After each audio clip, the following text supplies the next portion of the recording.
In old money houses, the most dangerous doorway is not the front gate, it's the servant's entrance, the quiet back door to illness, loneliness, and secrets. In 1968, Barbara Piasecka arrived at a New Jersey estate with roughly $100 and a foreign art history degree that seemed worthless in America. 15 years later, she walked out as the owner, sole beneficiary of a fortune widely estimated at $400 to $500 million, while 6 adult children were left with amounts that looked symbolic beside the headline number. Was it love or access? And when does care become leverage that rewrites a will? The mythology of old money tells a comforting lie, that wealth creates distance from danger. The gates are higher, the lawyers are sharper, the trusts are thicker, and the family name itself is supposed to function like armor. But inheritance doesn't operate like a bank account. It operates like a relationship, messy, emotional, and vulnerable to whoever controls access at the exact moment power begins to fade.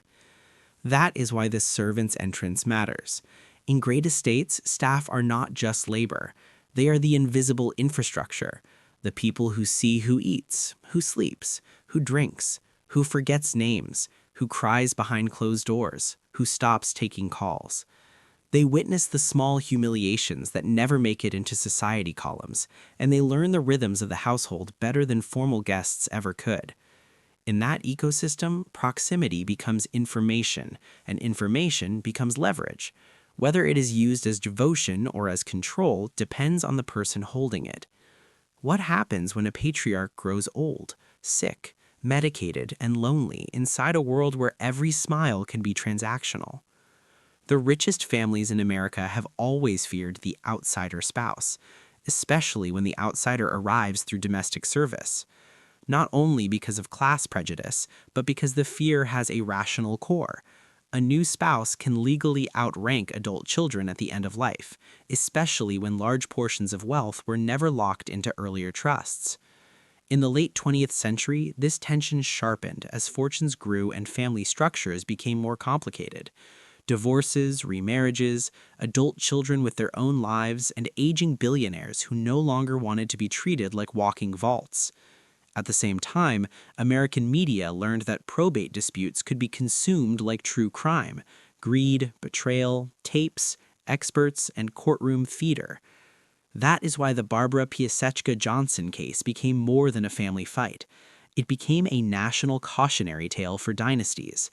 The person who schedules the nurse, answers the phone, and decides who gets 5 minutes at the bedside may end up deciding who gets everything. And once that reality is understood, a darker question follows. If old money is supposed to be protected by blood, why do so many fortunes end up redirected by timing, loneliness, and the one person who never leaves the house? Barbara Piasecka did not arrive in America as a romantic heroine. She arrived as a disciplined product of post-war Eastern Europe, born in 1937 into a world where ambition was permitted only if it learned to kneel before reality. In communist Poland, status did not come from lineage or leisure, but from survival. Queue lines, ration logic, and the strict social choreography of a system that decided where people belonged long before they chose for themselves.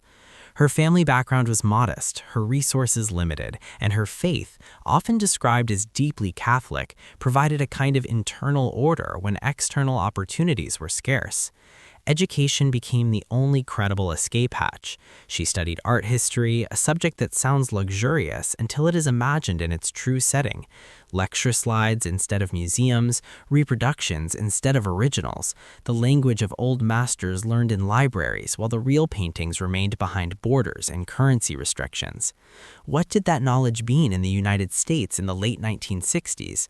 On paper, very little. An art history degree from behind the Iron Curtain could seem as practical as a map to a city that no longer exists. And yet, history is full of useless knowledge that becomes lethal when it meets the right context. Immigration offered Barbara a gamble: freedom in exchange for anonymity. She arrived with very little cash, accounts often summarize it as roughly $100 to $200, and with limited English, the kind of limitation that forces a person to become observant, quiet, and strategically patient. Catholic networks reportedly helped her find domestic work among wealthy families in the Northeast, a pipeline that has always existed in old money America: discreet recommendations, quiet placements, and an unspoken understanding that staff should be invisible until they are needed. In 1968, that pipeline led her to the New Jersey estate of J. Seward Johnson, heir to a pharmaceutical fortune and father of 6 adult children, living inside the kind of world where money does not shout because it does not need to. She was hired to cook, an assignment that, ironically, nearly ended her story before it began. Early accounts describe cooking that displeased the household and missteps that triggered complaints from family and staff. But what looked like failure became a pivot. She was reassigned from kitchen duties into general household work and then into a more intimate sphere of service: cleaning rooms, running errands, being present in the background of daily life. And this is where the real power of the servant's entrance reveals itself. Cooking is public. It can be criticized at a table, but household work is private. It touches everything: medicine bottles, letters on desks, the quiet tension between spouses, the silence that follows a slammed door. How many family conflicts are witnessed first not by relatives, but by the person changing sheets upstairs? How many old money truths live not in boardrooms, but in bedrooms and hallways? At first, Barbara may have seemed like any other foreign domestic worker: quiet, serious, accent-heavy, socially awkward within American elite rituals. But she possessed one uncommon asset: the ability to speak to the master of the house as something other than a servant. Johnson was a collector, a man surrounded by art, antiques, and objects that signaled taste as much as wealth, and Barbara could name what she saw. She could discuss periods, styles, religious imagery, restoration, provenance, the language of value that wealthy collectors respect because it flatters their identity as connoisseurs, not merely as rich people. Suddenly, she was not only cleaning a room, she was interpreting the room, and interpretation is influence. In old money environments, the person who validates taste can become more emotionally important than the person who shares blood. Over time, her role evolved in a way that would later become central to the inheritance battle: maid, assistant, informal advisor, constant presence.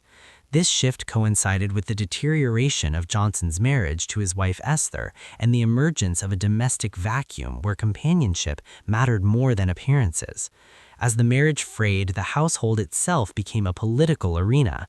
Esther, still the legal spouse, watched a woman who had once been staff become central: present at properties, present on trips, present in decisions that felt deeply personal. The humiliation was not only marital, it was social, because within old money culture, replacement is not just betrayal, it is demotion in front of witnesses. The Johnson children, already adults, experienced their own form of displacement. They watched their father's attention and loyalty shift towards someone they considered an interloper, and each visit reinforced the same message: access to the patriarch now had a filter. Whether Barbara consciously engineered that filter or merely occupied the space that circumstance created would become the question that haunted every later argument, because access is never neutral. Who answers the phone? Who decides if dad is resting? Who schedules the doctor? Who stands close enough to hear what he fears when the lights go out? In the early 1970s, the relationship between the aging heir and the younger immigrant became openly intimate, and the household atmosphere turned poisonous. Staff caught between loyalties, gossip hardening into resentment, children interpreting every aesthetic choice and every new purchase as proof that Barbara was not merely present but ascending. Esther eventually pursued divorce, and the settlement reportedly reduced the pool of assets that children assumed would someday be divided among them, intensifying their belief that their father was being redirected, financially, emotionally, and symbolically, by a woman who understood the soft underbelly of old money: loneliness, pride, and the desire to be cared for without being treated like a walking account.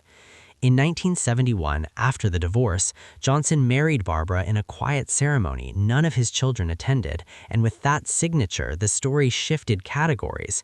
It was no longer a scandal whispered by staff. It was a legal reality that could rewrite a dynasty.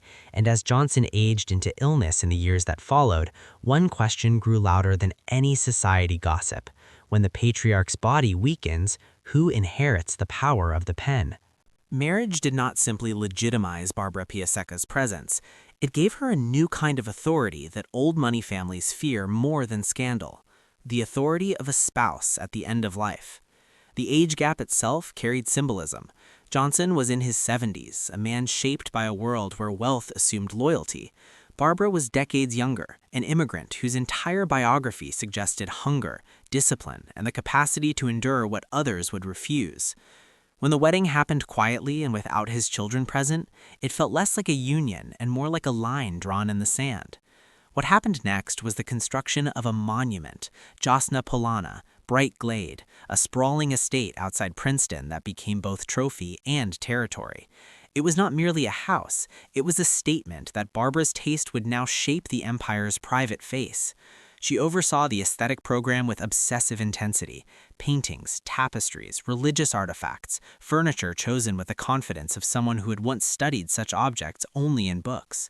To outsiders, it looked like refinement. To the Johnson children, it looked like conquest.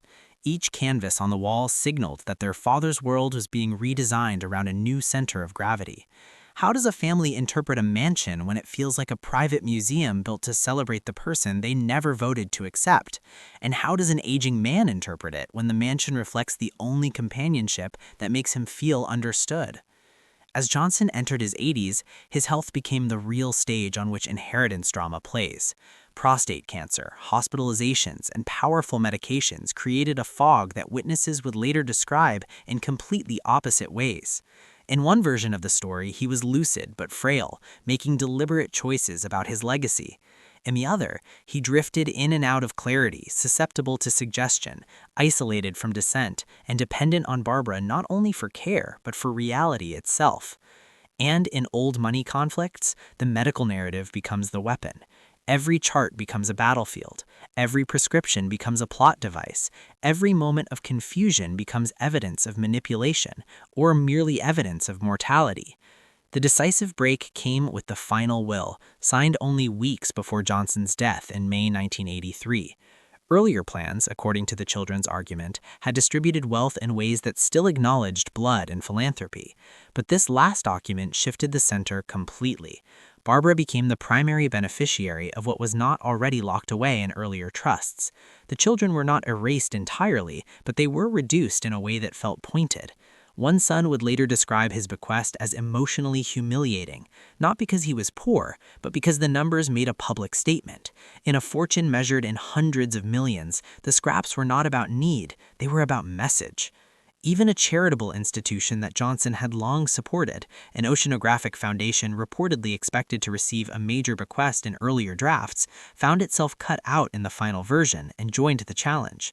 At that moment, the inheritance fight stopped being a private family war and became a public spectacle, because America loves a courtroom story where money and morality collide.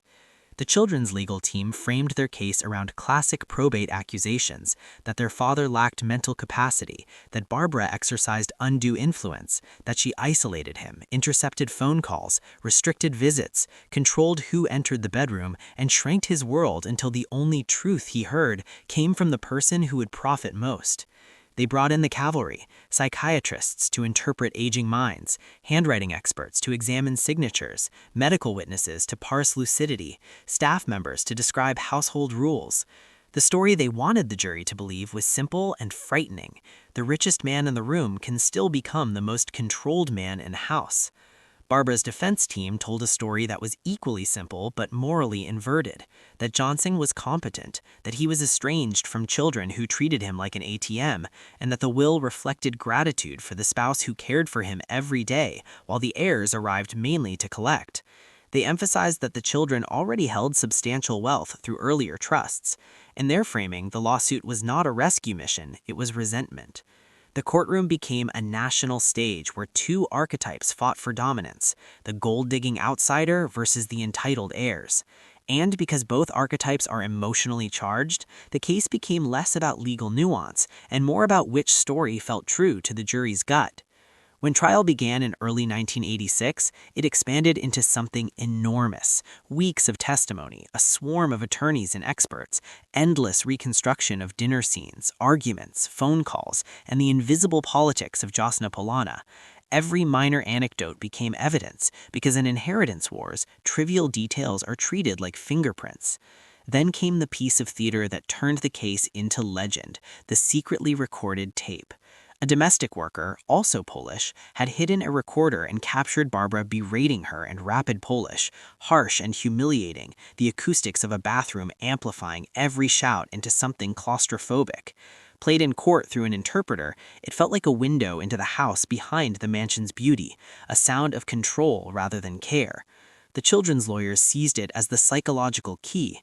If Barbara ruled staff through fear, why would she not rule a frail, medicated 87-year-old the same way? Barbara's team insisted the tape was a fragment, one moment, cherry-picked, weaponized by angry staff and bitter heirs. But in a trial, perception matters. The tape did what numbers and medical charts could not.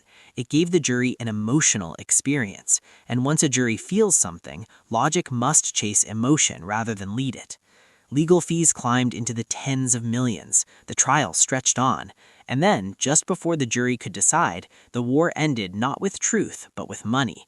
The parties settled on the eve of deliberations. No verdict, no formal finding on capacity or undue influence, only outcomes. Barbara retained a fortune often summarized in the hundreds of millions. The children received a fraction of the disputed estate, on top of trusts they already had. The charity recovered enough to survive. The settlement did something uniquely haunting. It froze the story in permanent ambiguity. If there was no ruling, who gets to define what happened, the court or the headlines? And if America learned anything from the Piasecka-Johnson battle, it was this. In the mathematics of inheritance, access can be worth more than blood, and ambiguity can be worth more than justice. So what does this pattern look like today, when caregivers, spouses, and gatekeepers are everywhere, and fortunes are larger than ever? The Barbara Piasecka-Johnson case feels like a relic of old estates and cassette tapes, but the mechanism underneath it is modern and disturbingly common. Whoever controls access controls the story, and whoever controls the story often controls the money. Today, the setting may be a penthouse instead of Jasna Polana, a smartphone instead of a hidden recorder, a family office instead of a butler's pantry, but the power dynamic remains the same. Aging wealth creates a unique vulnerability because it compresses time. A patriarch's body weakens faster than his legal structures evolve. Adult children live busy lives, sometimes distant, sometimes resentful, sometimes sincerely loving but unprepared for the endgame. Into that vacuum steps the gatekeeper, the spouse, the caregiver, the assistant, the person who is always there. And always there can look like devotion or like monopoly. In the 21st century, this pattern has produced an entire industry of fear. Ironclad prenups, trust protectors, capacity evaluations, video-recorded will signings, and forensic accountants hired like private detectives. The phrase the competitor script uses, the maid who launched 1,000 prenups, works because it captures a real shift in wealthy culture. Families began treating marriage not as a romance but as risk management. Yet the consequences are not only legal, they're social and psychological. The Piasecka case became a lightning rod for every prejudice old money carries. To some, Barbara was the foreign opportunist, a stereotype that mixes xenophobia with misogyny. To others, she was proof that blood heirs can be entitled, wealthy adults who claim moral outrage only when the numbers disappoint them. The truth may be more complicated than either stereotype, and that complexity is precisely why the story spreads. It forces an uncomfortable moral question. Should inheritance be earned by care or guaranteed by birth? But even that question hides another darker one. Can care itself be manufactured as a strategy? When money is enormous, every human emotion becomes suspect. Love looks like leverage. Gratitude looks like bribery. Loneliness looks like an opening. And when a family goes to war over a will, the collateral damage is permanent. Relationships become evidence files. Memories become exhibits. Siblings become opponents. Staff become witnesses. The very idea of family turns into a courtroom argument. In the Piasecka settlement, no judge declared who was right, but the outcome still rewrote the Johnson legacy. A fortune that should have been a quiet inheritance became a public spectacle, and a family that should have ended in private mourning ended in a national lesson on distrust. That is the real old money tragedy here. Not simply that a maid became rich, but that the mansion's back door, the servants' entrance, became the front door to a dynasty's collapse. Has anything changed, or have we simply digitized the same battle, turning cassette tapes into screenshots and wills into viral scandals? The Piasecka-Johnson battle teaches that old money is not protected by wealth alone. It is protected by systems, boundaries, and a culture that refuses to confuse access with ownership. The first lesson is structural. Families who want their patriarch's final wishes respected must design governance before illness arrives. That means clear estate plans updated regularly, independent legal counsel for the elder, documented capacity protocols when health declines, and neutral witnesses who can attest that decisions were made without pressure.